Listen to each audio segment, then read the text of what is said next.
un acto propagandístico, había un par de cosas que quedaban claras, dos ideas principales. La primera idea es ciencia, ciencia, ciencia. La segunda es transparencia. Y de estas se unía una tercera, que es las personas, los grupos, las entidades que de una forma u otra criticamos la posible renovación del glifosato, nos situamos fuera de la ciencia. Y como nos situamos fuera de la ciencia, o somos brutos, o somos bobos, o estamos mal informados, o somos personas conscientemente mal informadas y tenemos intereses espurios, o bien directamente, de hecho, surgió ya el tema que me imagino que se repetirá en más foros de negacionistas. Comparando la crítica a la renovación de este plaguicida con con el negacionismo del coronavirus que actualmente estamos todos sufriendo a nivel global. Pues esta continua reiteración a la ciencia, o sea, a la buena ciencia, a la ciencia que hace la Bayer, a la ciencia que hace la Autoridad Europea de Seguridad Alimentaria, que es uno de los elementos, uno de los organismos que regulan la autorización y la renovación de sustancias activas, a esta buena ciencia y a este continuo reclamo de la ciencia, pues me dio por pensar ¿Cuál es el proceso de renovación? ¿En qué consiste un proceso de renovación de una sustancia activa, como es el glifosato en la Unión Europea? Hay dos cosas que quedan claras, la entrada y la salida. La entrada es la petición de una industria o de un conglomerado de industrias para que una sustancia activa se comercialice, porque sin una aprobación previa de una sustancia activa, en Europa no es posible el mercado de esta sustancia activa, no es posible su uso. Eh, y está clara la salida. Después de esta petición, la sustancia activa se autoriza o no se autoriza. Y en el caso que se autoriza por tal o con alguna serie de requisitos. Pero ¿qué es lo que sucede dentro? Lo que sucede dentro es ese reclamo a la ciencia, a la buena ciencia, sea lo que sea ese concepto. Eh, un concepto muy variable desde el punto de vista de la industria. La buena ciencia es la realizada únicamente por ellos, y desde otro punto de vista, la buena ciencia es esa ciencia robusta que es seria, que es fiable, que está hecha con honradez y con honestidad y que da unos resultados verificables.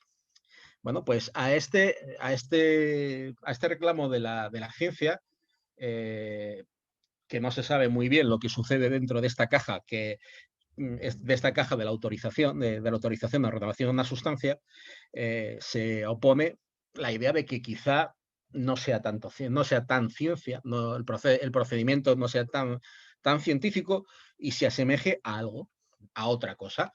Y creo que una comparación, aunque resulte, bueno, de hecho es llamativa y a propósito es llamativa, pues posiblemente el proceso de renovación de una sustancia activa en Europa se parezca más a Eurovisión que a lo que sea considerado una verdadera buena, de lo que es considerado como una verdadera buena ciencia por la industria.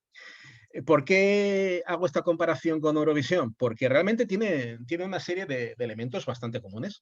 Un proceso de renovación o autorización de una sustancia química, en líneas generales consiste en una evaluación, en una doble evaluación. Una evaluación primero por un estado oponente, que hace una evaluación previa del dossier que le da la industria. Esto puede asemejarse a lo que es la selección por parte de un Estado miembro de una canción que va a participar en Eurovisión. Después, posteriormente, se produce una evaluación por parte de la Autoridad Europea de Seguridad Alimentaria, la EFSA, que digamos que podría ser esa evaluación final cuando el cantante o la cantante o quien sea que ha sido designado para representar a un país se presenta en la final de Eurovisión o en las semifinales y canta y luego se produce posteriormente una votación.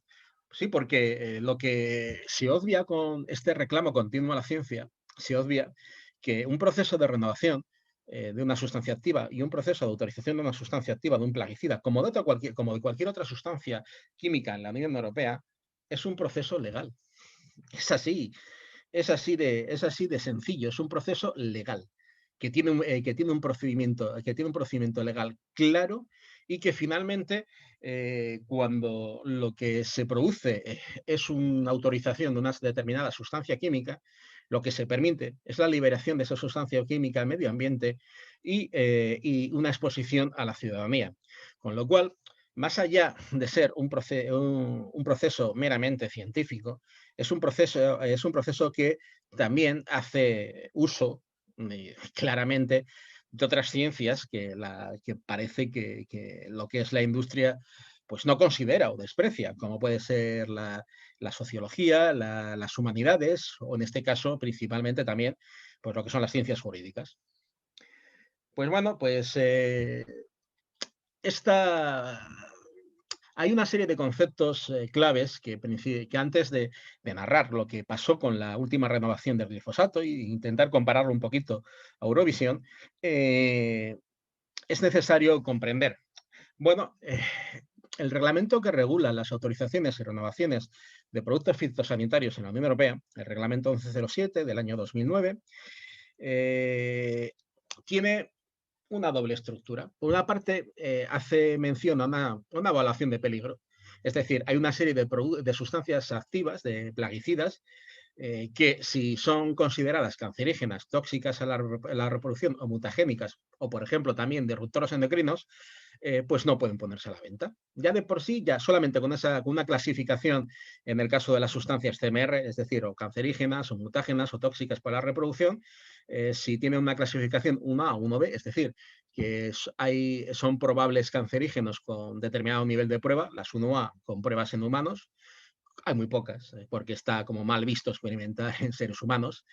Estoy siendo irónico, lógicamente no puede experimentarse en seres humanos, no es ético y nunca debería haber sido, y nunca debería serlo y nunca debería haberlo sido.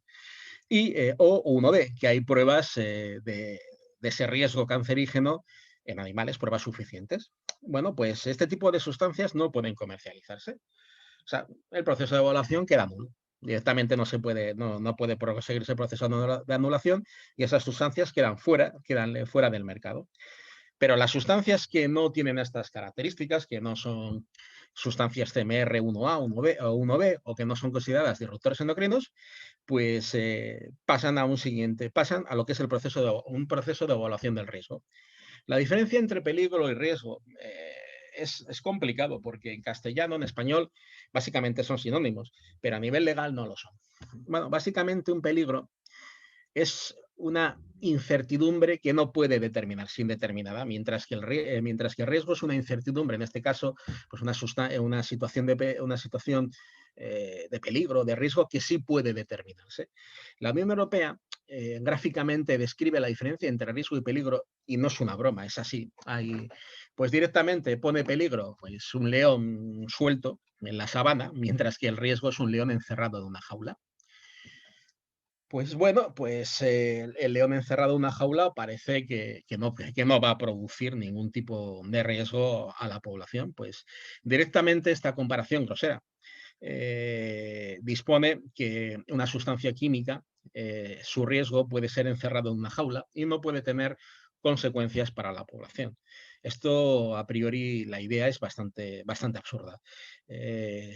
Siempre un tóxico, y no olvidemos que un plaguicida es un tóxico y que su comercialización y su venta se debe principalmente a sus propiedades tóxicas, no a otras cosas, siempre va a poder tener algún tipo de consecuencia para el medio ambiente, para la salud humana o para la salud de los hombres y de las mujeres. Eh, y esto es lo que se quiere controlar por cuando se produce una autorización o una renovación. Bueno, una autorización de una sustancia plaguicida, de un plaguicida, puede autorizarse durante un máximo de 15 años, mientras que una renovación, la autorización únicamente es por un máximo de 10. En este caso hay una pequeña diferencia. En el primer caso, la industria en una autorización la industria elige al país ponente. Es decir, elige quién va a evaluar inicialmente su producto.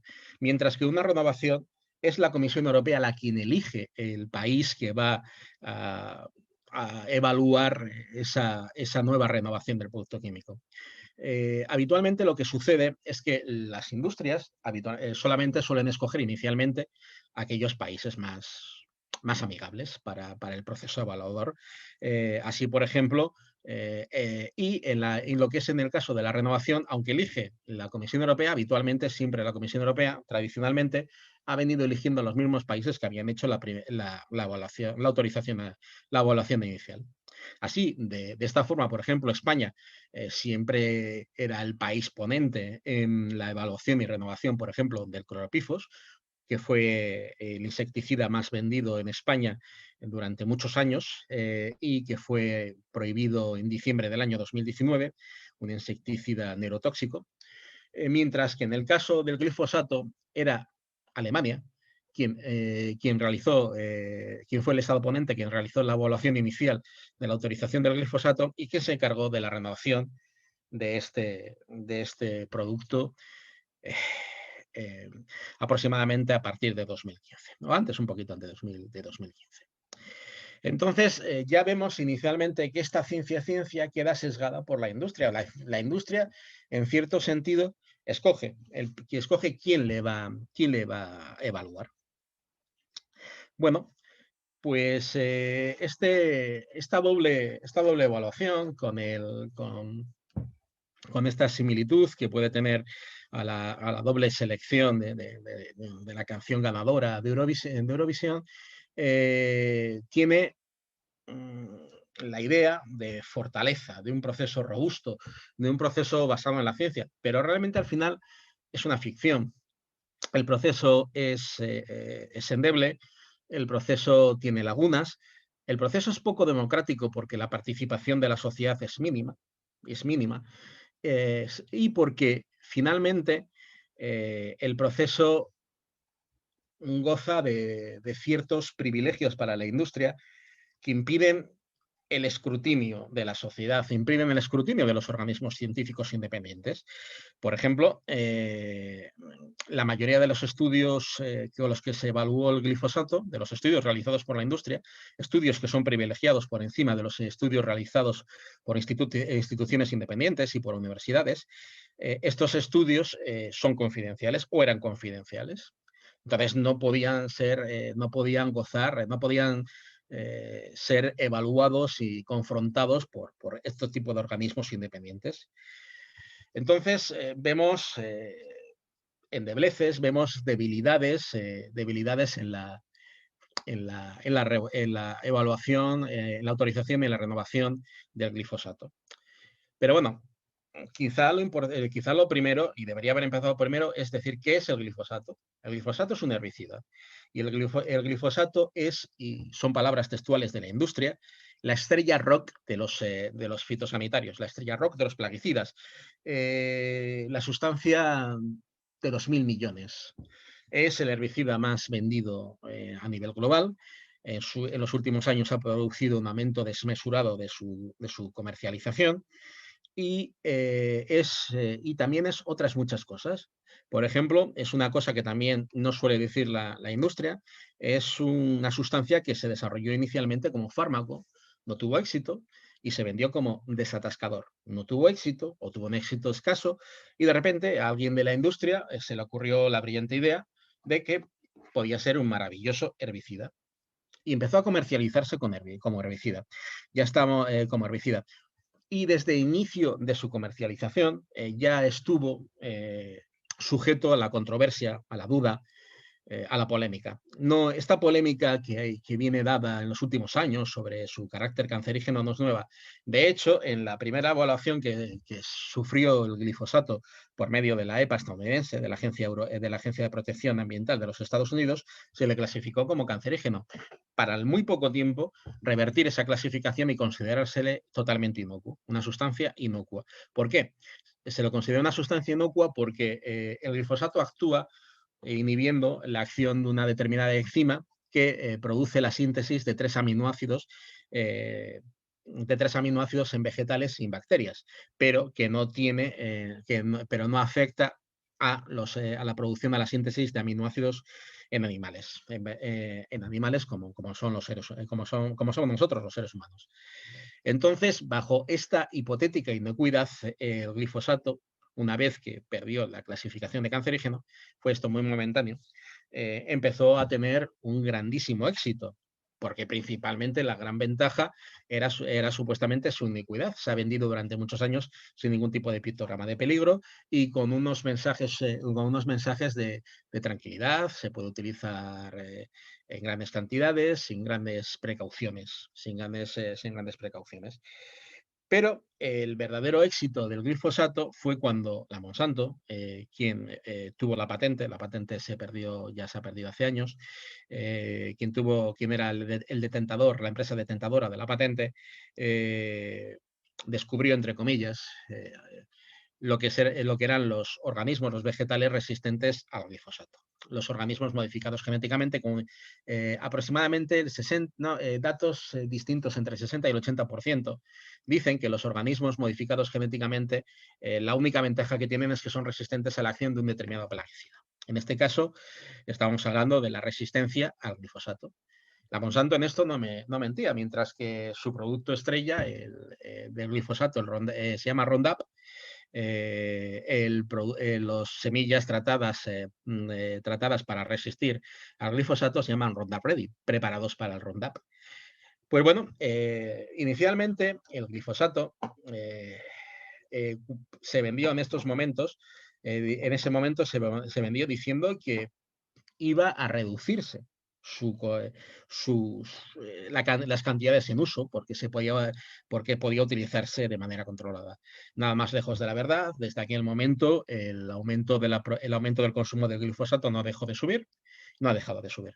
Y de hecho, datos del Ministerio de Agricultura española, y datos que cuesta muchísimo sacar, que hay que sacárselos a cuentagotas y sudando mucho, pues dicen que en el año 2011 España consumía aproximadamente 7 millones de litros de glifosato y los últimos datos, que son del año 2019, ya sitúan el uso de glifosato en España próximo a los 11 millones de litros.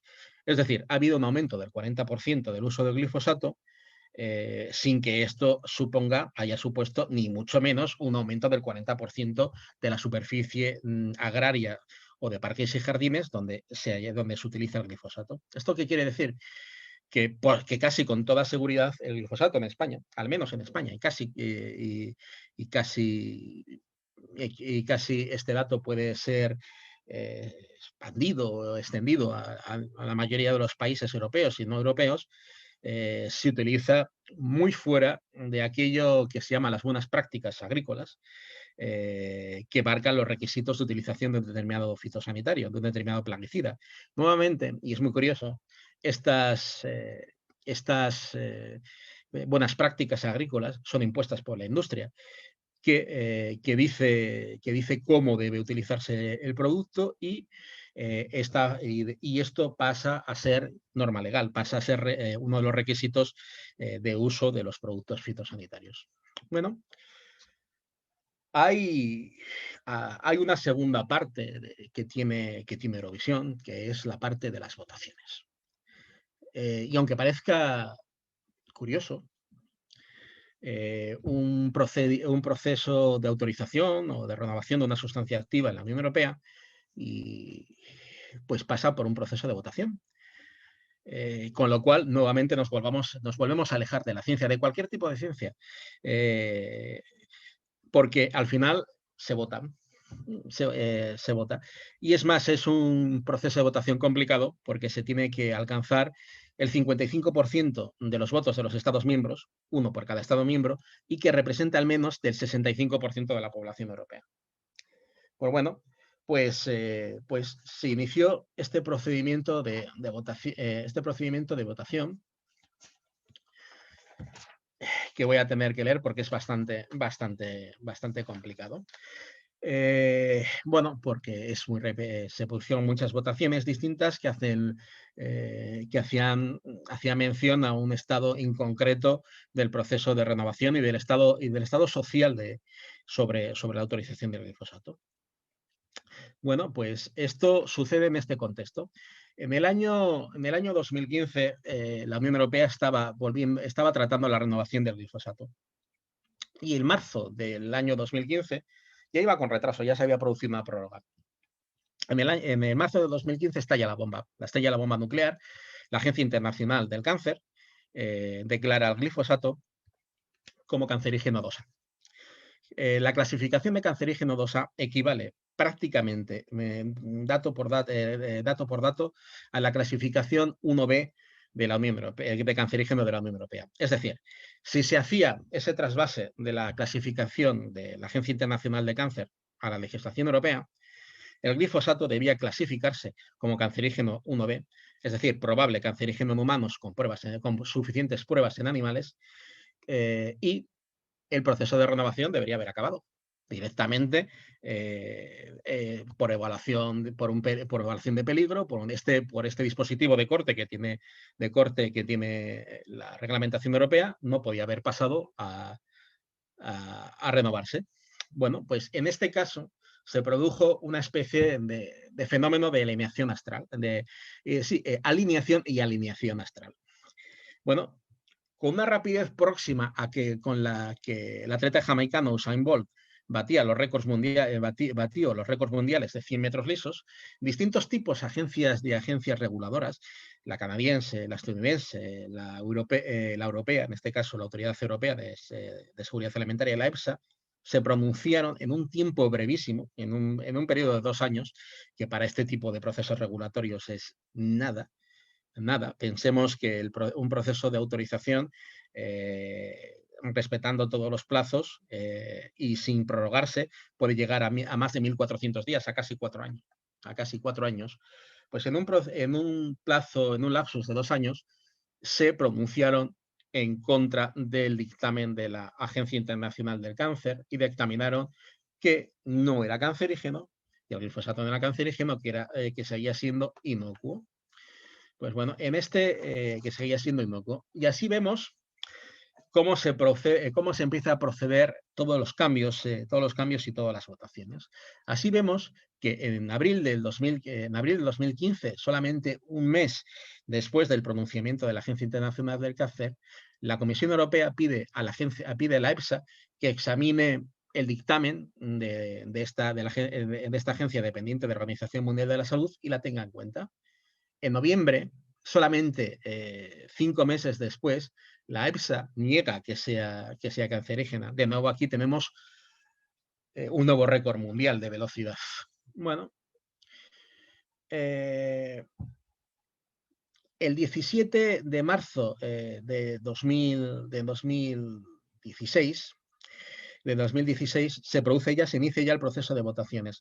Hay que tener en cuenta que el plazo límite de renovación de la sustancia acababa el 30 de junio. O sea, solamente unos 3 meses después. Y esto es importante porque este proceso de renovación debía acabar o en una prohibición del glifosato o en la renovación de la sustancia activa.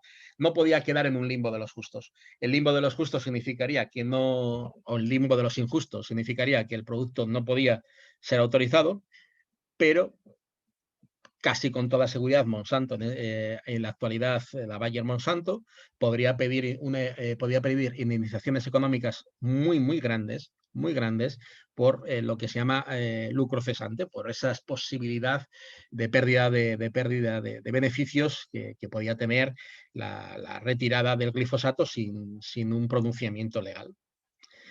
Pensemos que una de las razones que uno de los mayores éxitos del glifosato es que era la estrella rock de las ventas.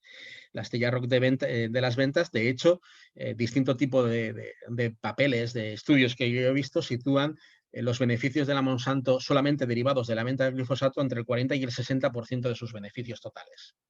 Bueno, pues el 17 de marzo la Comisión Europea del año 2016 propone al comité, al SCOPAF, al Comité Permanente de Vegetales, Animales, Alimentos y Piensos, donde hay un representante de cada Estado miembro y donde se vota, la Comisión Europea propone un reglamento en el que el glifosato se iba a renovar, una renovación por 15 años. Ni tan siquiera se vota. Viendo la Comisión Europea que no iba a conseguir esta mayoría, opta por dejarla para otro momento. Pocos días antes, el 7 de marzo de ese mismo año, del año 2016, el Parlamento Europeo propuso que la renovación del glifosato solamente fuese durante 7 años y pedía que no se pudiese utilizar en parques, jardines, ni para realizar la seca, es decir, para producir la desecación de los vegetales antes de la cosecha. Nada de esto está en la actualidad. En la actualidad, el reglamento vigente permite que se utilicen parques y jardines y permite la seca. Bueno, como ya hemos dicho, esta primera propuesta de 15 años de la Comisión Europea no sale adelante, es que ni tan siquiera se vota. El 18 de mayo, nuevamente la Comisión Europea propone, pero esta vez propone una rebaja, y en vez de 15 años propone 9 años. Nuevamente el SCOPAF, los países miembros del SCOPAF dicen que no quieren 9 años y que se siga negociando. El 24 de junio de 2016, en el SCOPAF nuevamente esta vez se vota en contra de una nueva propuesta en que la Comisión Europea únicamente proponía que el glifosato se autorizase durante 18 meses. El 29 de junio, un día antes de la expiración de la autorización del glifosato, la Comisión Europea prorroga durante 6 meses, tras un dictamen de la ECA, ahora lo explicaré, o hasta el 31 del 12 de 2017, la autorización del glifosato. ¿Y por qué lo prorroga un día antes? Por miedo a que la Monsanto y los demás productores de glifosato, porque la Monsanto ya perdió la patente ya perdió la patente industrial, como por el paso del tiempo, y el glifosato ahora mismo es fabricado por muchos fabricantes distintos a nivel mundial. Pues bueno, pues ante el miedo de esta posibilidad de denuncias, de indemnizaciones por lucro cesante, pues la prórroga hasta el 31 de diciembre de 2017 o hasta 6 meses después del pronunciamiento de la ECA. Fuera de lo normal, muy fuera de lo normal, la Comisión Europea hace un mandamiento a la Unión, hace un mandamiento a la Agencia Europea de Seguridad Química, la ECA, a que haga una evaluación del dictamen de la IRC, del dictamen de la Agencia Internacional del Cáncer. Esto es fuera de lo habitual, porque en este tipo de proceso regulatorio únicamente interviene la EFSA. ¿Y por qué lo hacen? Porque para que una sustancia en Europa se clasifique de una determinada forma, una sustancia química se clasifique con unas determinadas toxicología oficial, es necesario y obligatorio que haya una clasificación, lo que se llama una clasificación armonizada de la sustancia química, que esta tiene que ser hecha por la ECA. Bueno, pues entonces le pide que a ver si clasifica al glifosato como cancerígeno o como no, o como no cancerígeno. ¿Vale? En este reglamento que hacen de prórroga durante como máximo hasta el 31 de diciembre del 2017, se dan una serie de requisitos al uso del glifosato, una serie de requisitos muy light, muy suaves, nada vinculantes, como diciendo que se atenderá a una serie de a una precaución en espacios para su uso en espacios públicos frecuentados por grupos vulnerables, pero nada taxativo. Se atenderá, no impedirá, no prohibirá su uso. Pues bueno, pues esto es la primera parte de este proceso de renovación. Hay una serie de contestaciones inmediatas. Una de ellas es el gobierno italiano, que toma la zanahoria es por la zanahoria, el nabo por las, ¿cómo se diga? El nabo por, bueno, la zanahoria toma, toma acción y dice, pues bueno, pues eh, impido que se use este fitosanitario en parques y jardines y prohíbe también un surfactante que en el reglamento anterior ese surfactante, que de nombre prácticamente impronunciable, la talaguamina polioxitelada, pues bueno, de repente la Unión Europea a este surfacante lo declara culpable, y lo declara culpable de un riesgo, de los riesgos del glifosato. O sea, básicamente dicen que la sustancia activa del glifosato no tiene riesgo y sí este surfactante. Es curioso porque la sociedad civil, los distintos organismos científicos ya venían advirtiendo durante hace años de la peligrosidad de este surfacante sin ningún tipo de éxito, sin ningún tipo de respuesta por parte de la Administración Europea. Pues bueno, pues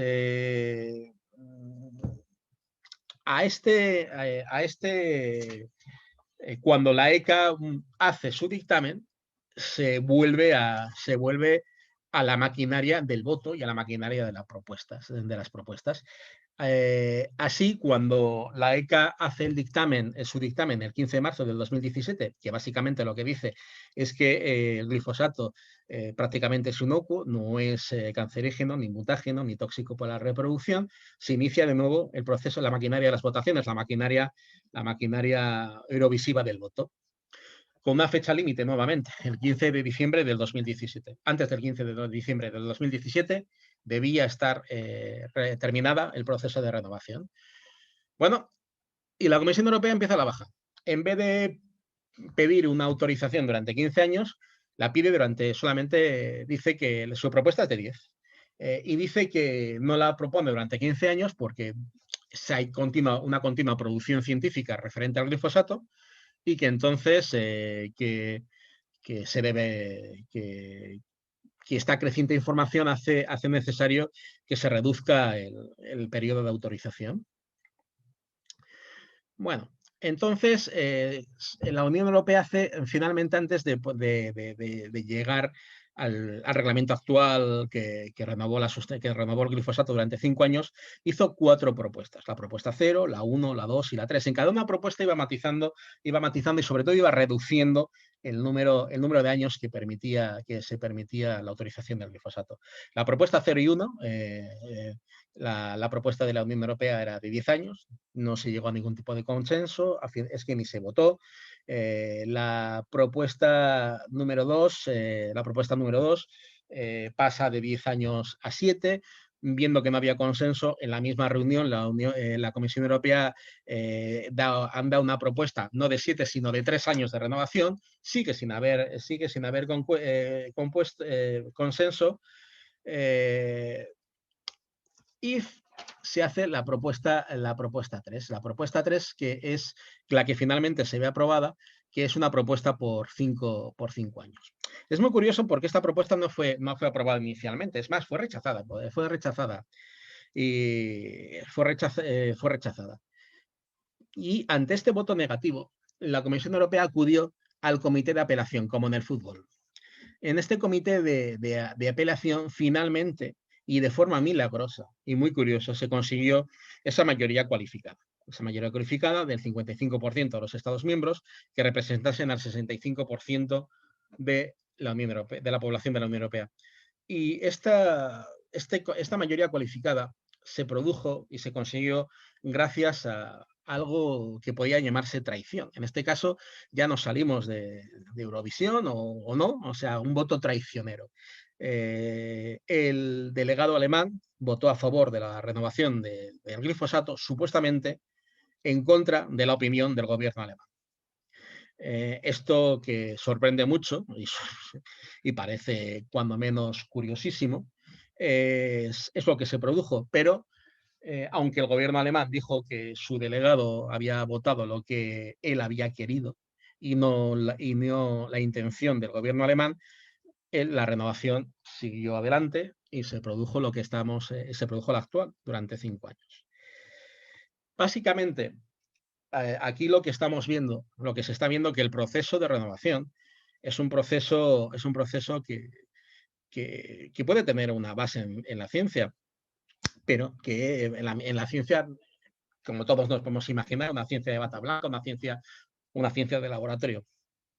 De nuevo hay que pensar que hay más ciencias, hay más ciencias, pero lo que se olvida por parte constantemente de la industria es que es un proceso legal, es que es un proceso sometido a votaciones, es que es un proceso sometido a presiones, es que es un proceso sometido a lobbies, a opiniones, a intereses, y que todo resulta en una norma jurídica que es vinculante para toda la población europea.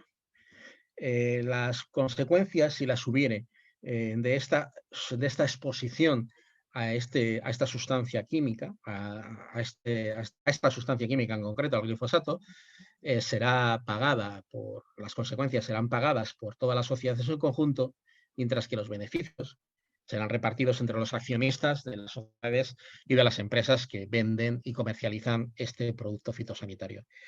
Una de las cosas llamativas, ya para terminar, que hay de este procedimiento, bueno, hay dos cosas llamativas desde mi punto de vista. Primero, la ciencia. ¿Qué ciencia se realiza en este tipo de proceso regulatorio?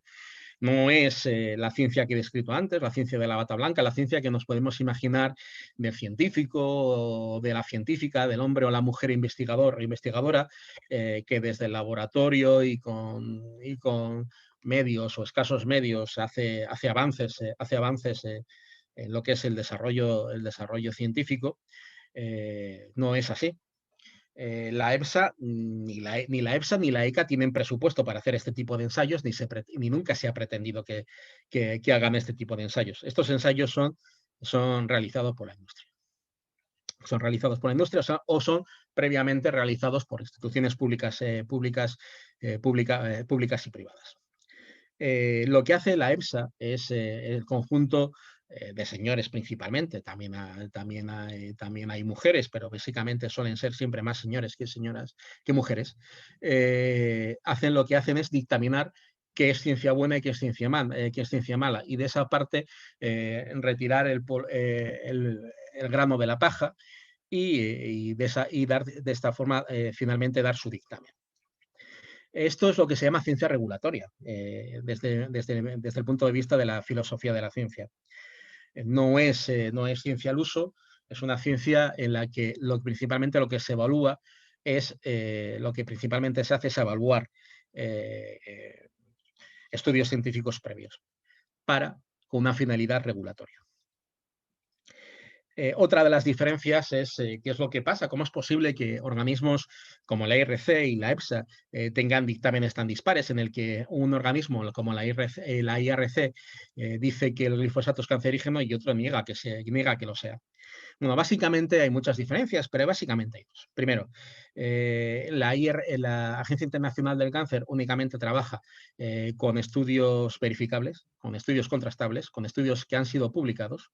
Mientras que en los procesos regulatorios, como ya hemos estado comentando, existe ese derecho a la confidencialidad que evita o evitaba ese escrutinio público.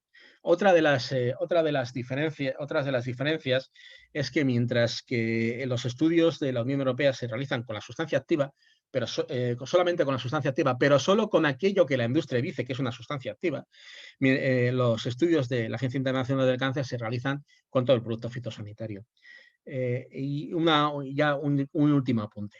Este último apunte dice que mientras que la diferencia entre esos estudios realizados por pares, realizados por la industria, sufragados con dinero público, sufragados habitualmente con dinero público, y los estudios realizados por la industria. Los estudios realizados por la industria se realizan bajo una norma, bajo un estándar, mejor que una norma, de la guía de buenas prácticas de laboratorio. Esa guía de buenas prácticas de laboratorio fue desarrollada por la propia industria y fue desarrollada a consecuencia de uno de los mayores escándalos que ha existido nunca en los Estados Unidos en lo que son los procesos regulatorios, en los cuales uno de los laboratorios contratados, el laboratorio que más contratado estaba para este tipo de estudios, falsificó a diestro y siniestro todo tipo de estudios regulatorios, favoreciendo a la industria. De hecho, prácticamente el glifosato se libró de este escándalo por unos días. Si no, también hubiese caído. Posiblemente también hubiese caído. Vale, pues este estándar que ha sido consagrado en cierto sentido por la OCDE, la Organización de Cooperación de Desarrollo Económico, es curioso como un organismo económico es el que dicta el estándar. Solamente es un protocolo de cómo realizar los estudios, de cómo realizar los informes, pero en ningún momento avala la calidad del informe ni la calidad de sus resultados. Pues bueno, pues en la Unión Europea, el reglamento de fitosanitarios se establece por primera vez, y creo que es la única vez que lo he visto en una pieza legal europea, que la industria en su expediente, en el expediente de autorización o de renovación de una sustancia activa, debe listar y mirar, en cierto sentido, todos los estudios publicados durante los últimos 10 años sobre la sustancia activa que se pretende autorizar o renovar. En este caso sería el glifosato. Pero no todo juega, no todos juegan con la misma suerte. Mientras, porque la EFSA establece un baremo que es la escala CLIMIS, que es una escala creada por la industria, creada exactamente por la BAS, en el que, según este baremo, los estudios realizados con las buenas prácticas de laboratorio gozan de confidencialidad, tienen el marchamo de ser confiables por sí mismos, mientras que los estudios que no son realizados con este estándar no gozan de esta presunción de ser confiables. Quizá Marieta pueda indicarnos pues, el por qué la universidad, los institutos públicos no trabajan habitualmente bajo el estándar de buenas prácticas de laboratorio. Pero es cierto que mientras que la investigación más puntera, la investigación más desarrollada no se hace bajo el paraguas de las buenas prácticas de laboratorio, y si es pagado con dinero público, sus resultados son menos valorados con respecto a unos estudios realizados por la industria bajo un estándar que puede ser criticable porque no valida la calidad de un determinado estudio, y privilegian a unos estudios que gozan del marchamo de confidencialidad. Esto es en líneas generales lo que pasó con la renovación del glifosato. Este tipo de resumen legal, que es que se puede mirar. Tú vas mirando todos los distintos reglamentos que ha habido con el glifosato y se ve la trayectoria. Esto es un relato, esto es una narración. Lo que aleja es la idea de ciencia, y es sustituida por la ciencia de la industria, ciencia de la industria, ciencia de la industria. Transparencia relativa, participación pública mínima, y finalmente este panorama lo que me hace es que mi hipótesis inicial de entre ciencia y Eurovisión, diciendo que Eurovisión se acercaba más, en mi tesis ratifico que esto no es ciencia, que en todo caso es ciencia regulatoria y es ciencia mejorable. Como todo en la viña del Señor es mejorable, y aunque el proceso de renovación y de autorización de una sustancia química en la Unión Europea posiblemente es el proceso regulatorio más potente, más precautorio que hay a nivel mundial, no quiere decir que sea el mejor posible, ni que sea el que una sociedad como la nuestra busca y pretende. Y poco más. Aquí quedo a vuestra disposición para poder intentar contestar si ha habido alguna pregunta o rendirme ante mi falta de respuesta. Venga, muchísimas gracias. Muchas gracias, Koldo. La verdad es que lo que cuentas da mucho que pensar, ¿no?, sobre las autorizaciones de los productos, y que claro, que tú estás contando el glifosato como paradigma, ¿no?, del fitosanitario a nivel mundial y lo que más se utiliza, pero ¿podríamos extrapolar esto al resto de productos? El proceso de renovación de autorización es el mismo. Todo, lógicamente, en otras sustancias activas, este proceso regulatorio de votación constante y continua y de mercadeo de años, pues es bastante menor. En algunos casos, pero es constante. Cada 3 o 4 meses se reúne el comité permanente, el SCOPAF, y cada 3 o 4 meses se evalúan este tipo de sustancias y hay este tipo de votaciones. Son un proceso que habitualmente puede llegar a 4 años, pero habitualmente dura más. Y dura más por esta falta de consenso. Vale. No sé si alguien tiene alguna pregunta.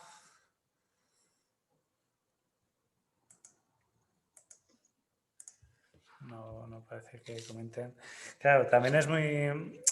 da mucho que pensar, ¿no? Hasta hace poco, si tú querías consultar las materias activas retiradas, te tenías que volver loco, ¿no? Cuando nosotros como técnicos queríamos ver si un producto estaba permitido o no estaba permitido, claro, teníamos un acceso a la página web del ministerio y podíamos ver lo que estaba permitido, pero no cuando se había prohibido las materias activas. Ahora ya sí que ya es accesible. Hay una lista, ¿no? Hay un enlace que puedes ver lo que se ha prohibido, pero es un enlace muy parcial. Es más, ese enlace incumple la legislación europea. Por ejemplo, la legislación, porque ese enlace únicamente permite comprobar el producto, no me acuerdo exactamente, sí, el producto que se ha prohibido, pero no permite comprobar el registro, donde venían el número de registro, donde venían las condiciones de uso. No se permite no se permite esa trazabilidad, y sobre todo es un requisito obligatorio de la Unión Europea, que se tiene que comunicar por medios electrónicos cuando un producto se ha retirado, si ha sido motivado por un tema de seguridad. Esto el Ministerio lo incumple de forma fehaciente y a sabiendas. No está publicado. Y es muy curioso porque, aparte, en todo lo que tiene que ver con el tema del fitosanitario, el Ministerio es bastante poco transparente, es muy opaco. Y es mucho más opaco que la propia Unión Europea. La Unión Europea tiene listados perfectamente accesibles, con información constante, continua. Una sustancia activa puede haber sido o nunca autorizada o haber perdido su autorización hace años, y tú ves toda la trazabilidad. Todo se publica en el DUE, en el periódico oficial de la Unión Europea. En el caso de España no se publica absolutamente nada. Y esto es así. Esto al final es una lucha constante y continua. Para conseguir cualquier dato ante el Ministerio cuesta mucho, y habitualmente todo se consigue a base de recursos de alzada, en un momento dado teniendo que acudir a contenciosos administrativos, y encima, en la mayoría de los casos, por tonterías. O sea, por tonterías. Por ejemplo, el listado de productos cancelados, nosotros, Ecologistas de Nación, en este caso yo, lo pedí hace 5 meses. Me lo negaron, dijeron que era una petición manifiestamente irrazonable. Y lo hemos ganado en alzada, pero por segundo año consecutivo. O sea, el año pasado también tuvimos lo mismo, y este año en alzada, y no nos lo ha dado el Ministerio en alzada, nos lo ha dado lo que es la abogacía del Estado. Y aún así llevan un mes sin darme los papeles todavía. Y es una tontería al final. Son datos que no vienen. Y encima son datos que tampoco son de gran importancia, y encima suponen un incumplimiento de la legislación europea. Vale, parece que se están moviendo un poco las preguntas. Raquel nos pregunta si la manera de evaluar un producto es diferente según el país europeo que elijan. ¿Se extrapola automáticamente de unos países europeos a otros?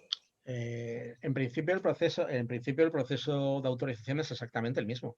Es más, es un reglamento europeo, no puede derivarse, no puede diferenciarse, no puede.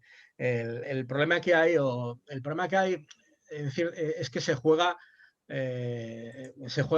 con el campo a favor. O sea, se juega siempre en casa. Por ejemplo, en el proceso, en la primera autorización, el Estado ponente puede ser escogido por la industria. Por eso, por ejemplo, el glifosato siempre había sido autorizado el proceso de evaluación inicial siempre había sido hecho por Alemania. En el caso del cloropifos siempre había sido España. Habitualmente España es más, en función muchas veces del tipo de producto que es y de su uso en un determinado país, es el país el que se ocupa de la autorización. Por ejemplo, España habitualmente se ocupa de fungicidas. Y en el proceso de renovación, que supuestamente era un proceso menos arbitrario, era la Unión Europea quien escogía al país ponente, pero habitualmente la Unión Europea siempre escogía como país ponente la renovación al país que había hecho la autorización. España siempre ha hecho de país ponente del cloropifos, Alemania siempre había hecho de país ponente en el glifosato. Esta vez Alemania no es el país ponente del glifosato, pero porque hubo un escandalazo. No sé si lo sabéis, que directamente en la primera evaluación, en la evaluación del Estado ponente, Alemania, el Instituto Alemán, copió párrafos y hojas enteras del resumen hecho por la industria, eso dictamen, o sea, párrafos enteros. Esto primeramente se dijo que era un error, después el Instituto Alemán ratificó sus conclusiones y finalmente la Comisión Europea dijo que es que este tipo de cosas pasaban pues porque no daba tiempo. Y entonces pero bueno, párrafos enteros, pero no ha sido lo único. Después, 1 año o 2 años después, hubo un estudio periodístico que pasaron varios procesos varios expedientes realizados por los países ponentes de varias sustancias activas, lo pasaron por un programa de plagio universitario y no hubo ningún país que no se librase. Es más, había en los dictámenes de los países ponentes, quiero recordar que había plagios hasta del 70%. Esto es así. Por eso digo que ese estado, y aparte es clarísimo, los fabricantes que están pidiendo la renovación del glifosato, porque ya está en marcha, siempre debe estar iniciada 3 años antes del término de la autorización. Su mantra va a estar claro: ciencia, ciencia, ciencia. Lo de ellos es buena ciencia. La ciencia realizada por los institutos públicos, las universidades, no es buena ciencia. Es pues eso, junk science o ciencia basura. Y quienes tenemos una mirada crítica, pues somos negacionistas o somos bobos o bobas. En mi caso igual aciertan, pero bueno. Si te parece, Koldo, Marita quiere intervenir para aclarar el tema de las buenas prácticas de laboratorio. Encantado, porque para mí sería, aparte, un placer. Muchísimas gracias, Marieta. Hola, buenas tardes. Como me han lanzado el guante y se está hablando mucho de buena y mala ciencia, la mal llamada buena o mala ciencia, o la ciencia robusta, si traducimos directamente del inglés, de la ciencia que se hacen en las instituciones universitarias o de investigación, quería aclarar una cosa. Creo, sinceramente, que es una maniobra más por parte de la industria para enlentecer, ralentizar o impedir la reglamentación de cosas que tienen que reglamentarse, porque cada vez la evidencia de que la exposición a determinados compuestos puede tener efectos adversos en salud humana y en salud ambiental es cada vez mayor.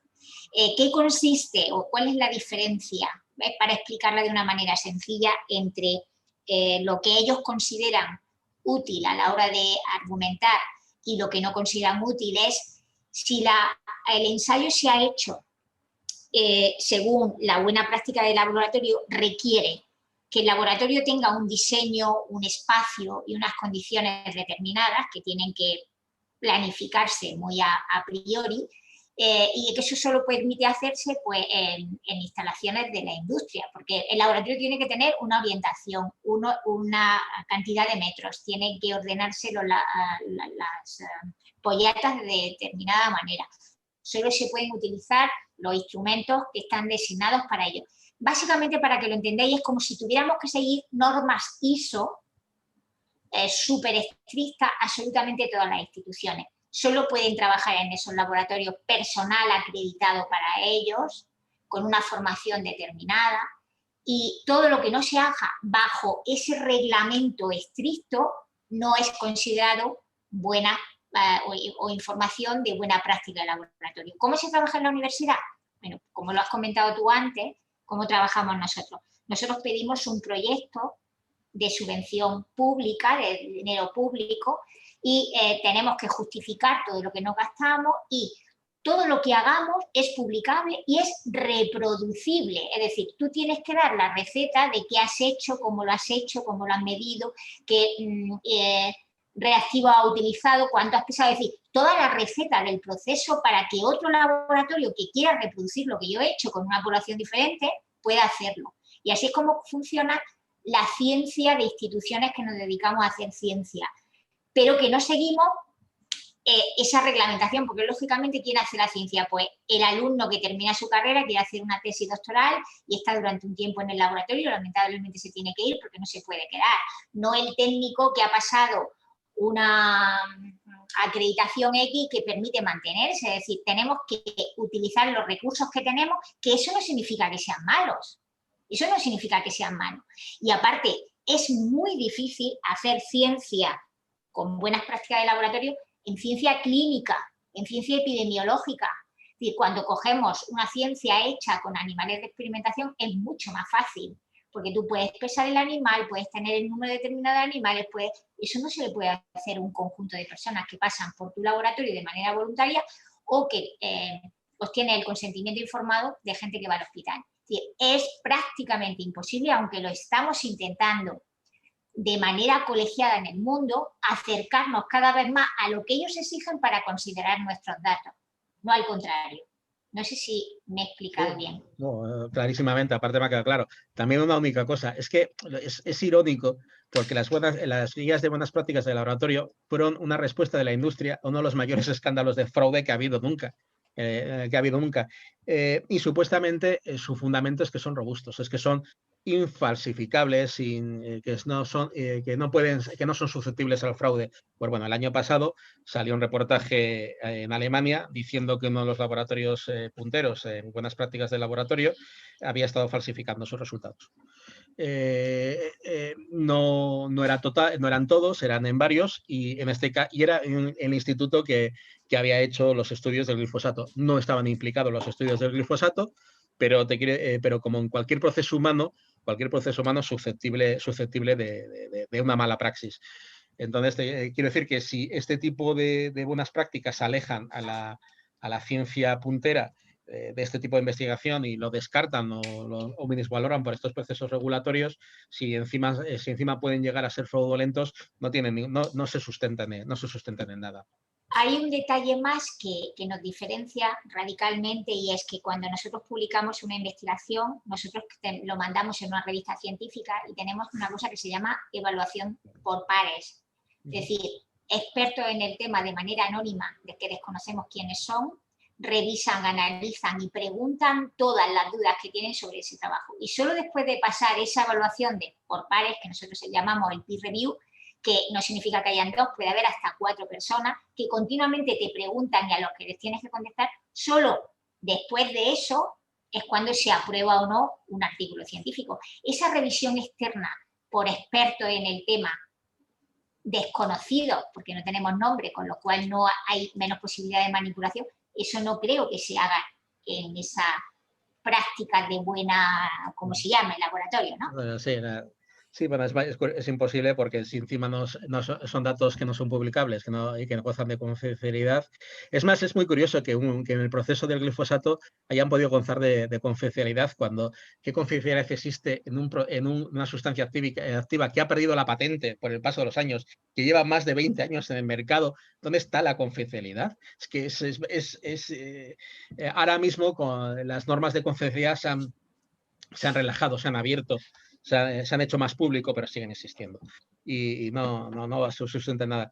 Y luego, bueno, ya que estamos en este diálogo, siempre tengo una última pregunta, Marieta. Siempre en este, si me permites, en este reclamo hacia la ciencia robusta de la industria, se dice que los expertos, habitualmente es que me hizo mucha gracia, hay un informe de un filósofo de la ciencia inglés que me gusta mucho, que no soy incapaz de reproducir su nombre, que irónicamente los llama, como no me acuerdo si utiliza el nombre como grupo o como ramillete de machos, porque principalmente son hombres, siempre, sí, dice... Hay mujeres. Sí, pero bueno, él dice que hay una mayoría de hombres igual. Sí. Sí, es como ramillete de machos detrás de una mesa.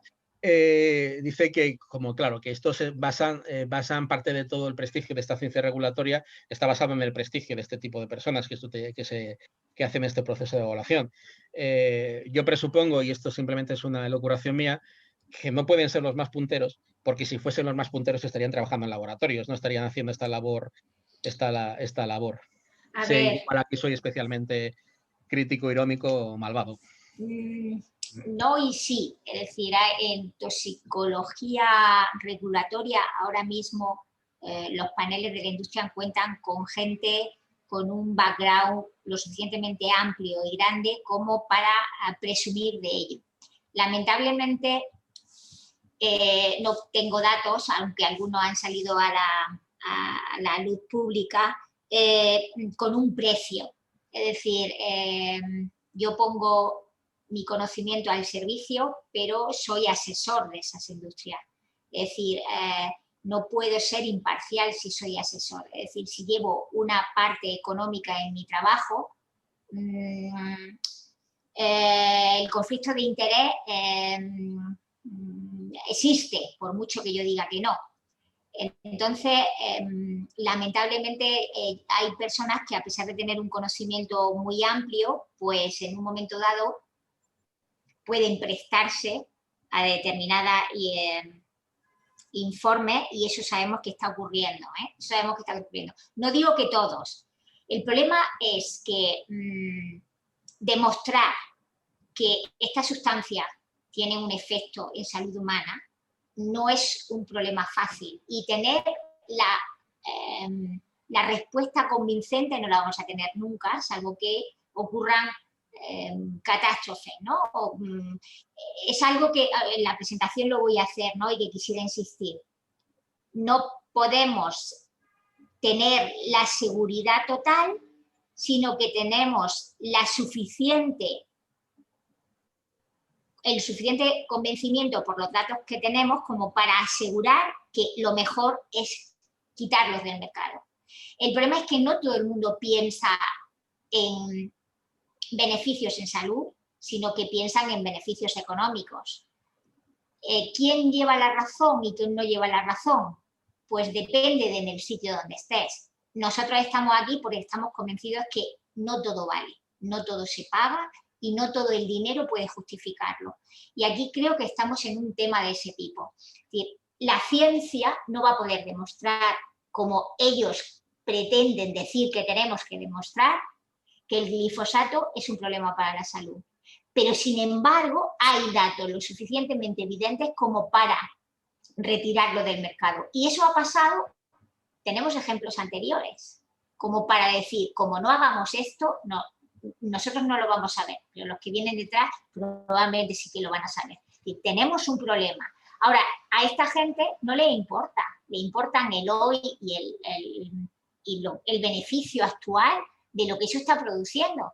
Antes leía en los comentarios de alguien que está participando que dice que realmente es un tema económico, porque ahora es muy barato y por eso la gente lo compra y lo pone en el mercado. Por supuesto que es un beneficio económico. Por supuesto que eso es lo que está primando y eso es lo que impulsa a expertos a actuar como informantes de calidad de la industria y a presión por parte de los lobbies para que esto no cambie. Porque es lo que prima hoy en día, prima lo económico frente a realmente lo que creemos, los que estamos fundamentalmente presentando este panel, que debería primar. Creo, no sé si te he contestado o no te he contestado. No, a mí me has contestado perfectamente. El interés económico prima mucho. Yo he leído que una de las razones que la Monsanto, la Bayer compra por muchos, me imagino, motivos que ya tendría para comprar a Monsanto, pero uno de ellos es por el glifosato. Yo he visto 2 estudios que hablan de que entre el 40 y el 60% de todos los beneficios de la Monsanto eran las ventas de Roundup, independientemente que el mercado estaría que está liberalizado, ¿cómo se diga? No sale. Liberalizado. Liberalizado y que ahora mismo es vendido por muchísimos países, por muchísimos fabricantes de distintos países. Pero el 40% de un monstruo como era la Monsanto es muchísimos millones.